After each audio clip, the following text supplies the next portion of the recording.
Uji Pak ya. Oke, assalamualaikum warahmatullahi wabarakatuh. Kali ini kita akan menguji kadar hara unsur hara tanah khusus tanah sawah atau PUTS, perangkat alat uji tanah sawah.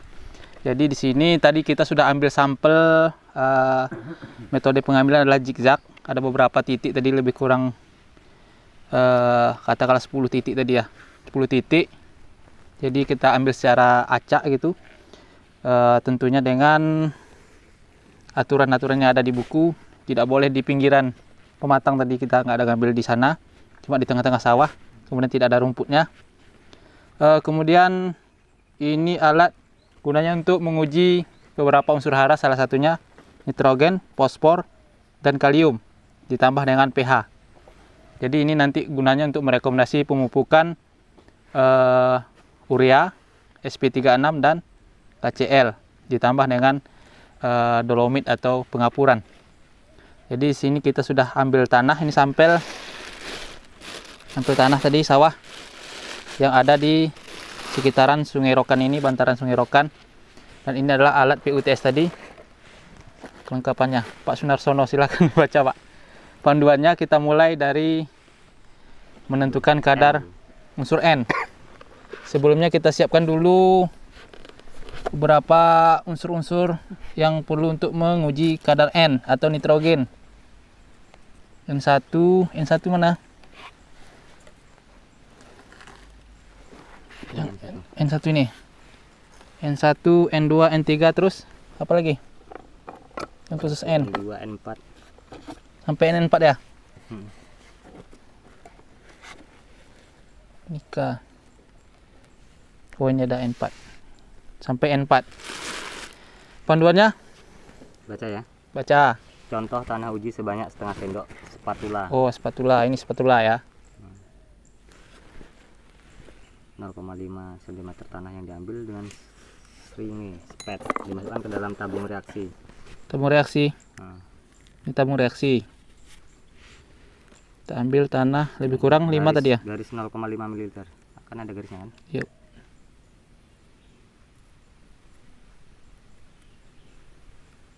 Oke. Masukkan. Sudah masukkan. Masuk. Tambahkan 2 ml reaksi N1. Oke, kita siapkan dulu ya.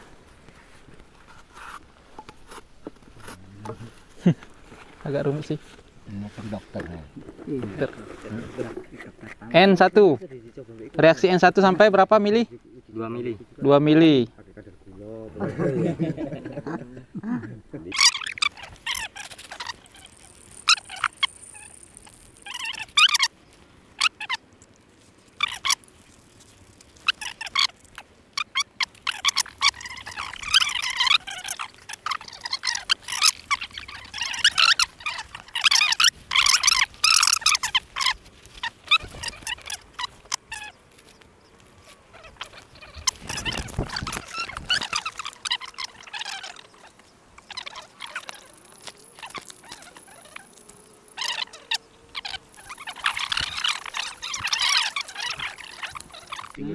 Tiga satu kurang 2 menit. Ya. Itu yang untuk N. Bedanya paling 1 menit 2 menit. 2 menit. Ya. 2 menit bedanya. Oke, sambil menunggu ini sudah selesai semua. Ada 4 indikator yang kita uji untuk kadar N, P, K, dan pH. Ada 4. Jadi nanti hasil dari formula ini akan diukur ya menggunakan kertas yang sudah disediakan oleh PUTS. Jadi kalau pH dia khusus pH, kalau N dia khusus N. Jadi di sini sudah ada dosis atau rekomendasi pemupukan sesuai dengan gambar atau bagan warna yang disediakan. Jadi di sini ada 4 ya. 4. Ini 2. Ada 4. Yang pertama N, P, K, dan pH. Khusus untuk pH ini bisa turun dan naik sesuai dengan kondisi pertanahannya, karena dia kalau hujan dia kadang mudah licin atau pencucian, sehingga pH itu bisa lebih rendah atau mungkin lebih tinggi. Jadi dia sifatnya tidak begitu tetap, dia bisa mudah turun dan naik. Udah.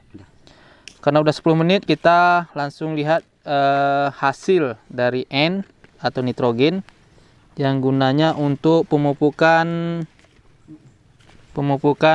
urea. Nah, ini sama-sama kita saksikan. Ini dia warnanya lebih kurang kecoklatan. Jadi di sini ada bagan sesuai dengan yang mana, Pak?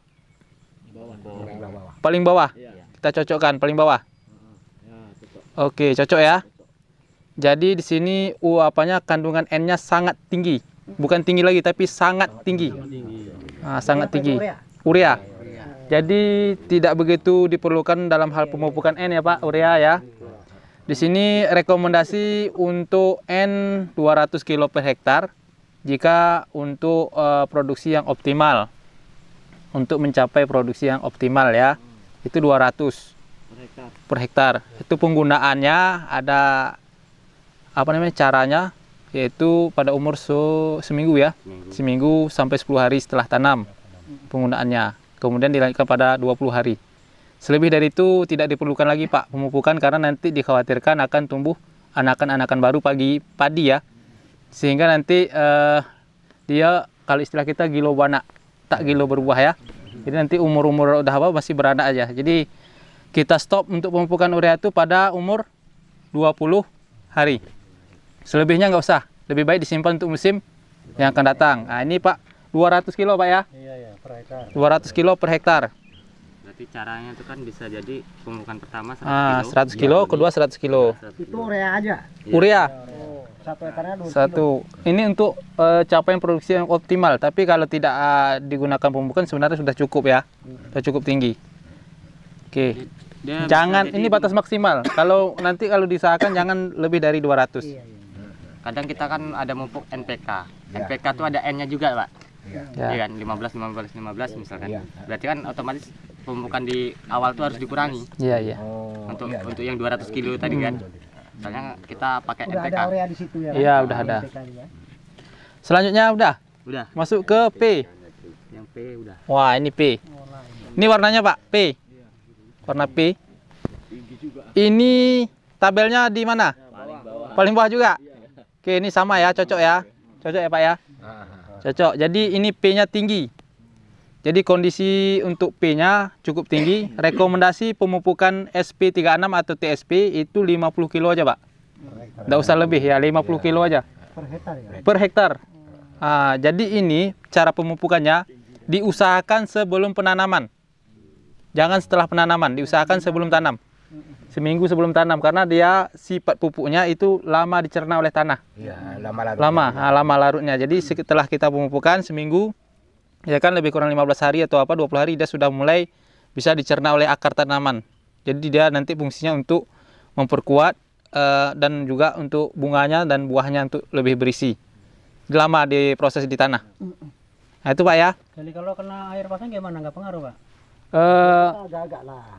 Ya diusahakan jangan kena sih Pak. Iya, Cuman kan sifatnya akan agak tenggelam dia kan. Ya rasanya mungkin tidak begitu pengaruh ya. Tapi usahakan jangan kena lah gitu kan. Oke.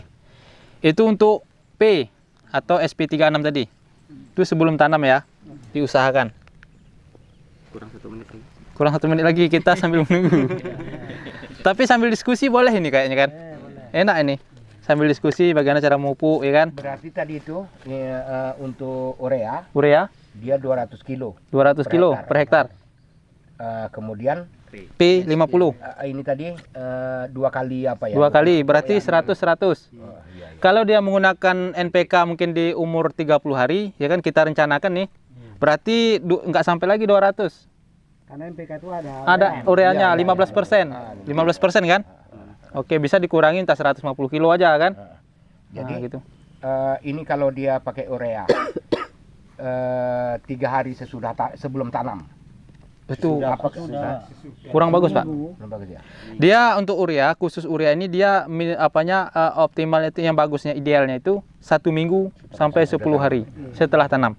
kemudian diakhiri pada 20 hari. Pokoknya udah itu nggak pakai. Udah nggak pakai lagi. Nah, tuh. Oke, udah Pak yang tanya. Yang K ya, kita ambil K. Ini dia yang ketiga. Itu paling atas itu Pak, kecil, kurang kelihatan. Nah ini kita samakan. Ini yang mana, tengah? Ini yang di atas ini, Oh, iya, Pak. warnanya tengah ya? Di tengah ya Pak? Di tengah itu yang paling atas Pak, bukan yang di bawah. Yang paling atas ini ada cairan sedikit. Nah itulah dia. Ini sedang, keterangannya sedang. Jadi rekomendasi pemupukannya itu 50 kilo per hektar untuk KCL.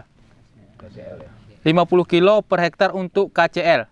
Nah, ini dipupuk pada umur 40 hari, boleh sampai 60 hari. Kemudian juga bisa diganti dengan menggunakan jerami padi, Pak. Jerami padi 5 ton per hektar nih. Artinya, kalau kita menggunakan odong-odong, ya kan jerami kan sudah ini tersebar. Nah, tinggal kita mengolah lahan aja lagi. Ya kan, untuk mempercepat itu bisa menggunakan pupuk lah, apa namanya, E4, ya kan, E4 bisa disemprot, bisa. Atau nanti memang sudah, kalau kita kan menggunakan power tracer terkumpul, jangan dibakar, diserakkan lagi ke tanah, karena jerami itu adalah haknya tanah. Haknya, apanya itu, bijinya itu, bulirnya padi itu hak kita, jeraminya hak tanah, kembalikan. Nah itu jangan dibakar, kalau dibakar selain dari menimbulkan polusi juga diintai polisi, Pak. Nah, betul. Iya. Di Pematang Sikek itu Pak kena tarik Pak 2 hari.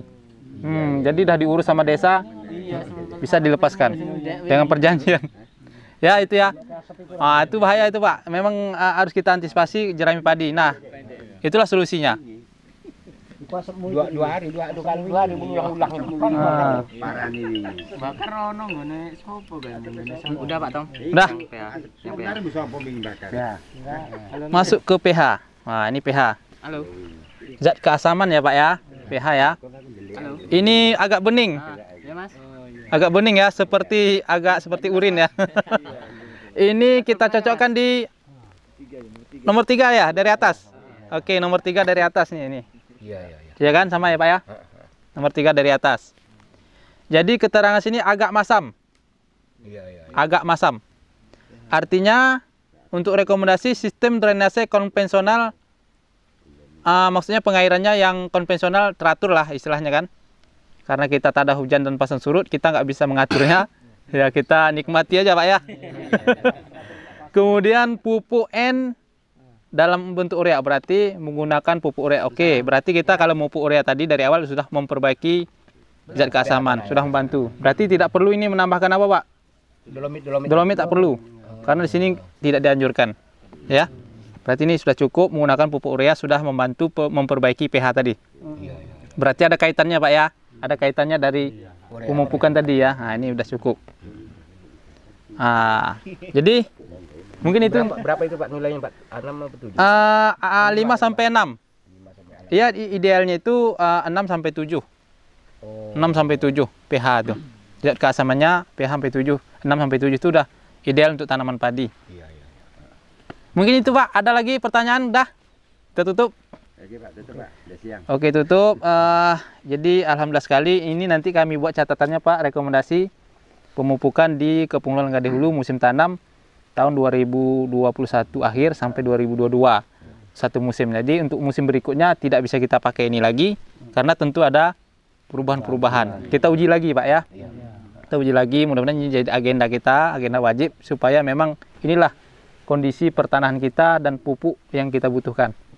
Jadi silahkan stok pupuk sesuai dengan anjuran ini, nggak usah berlebihan ya kan. Kalau berlebih lebih baik untuk sawit. Ya.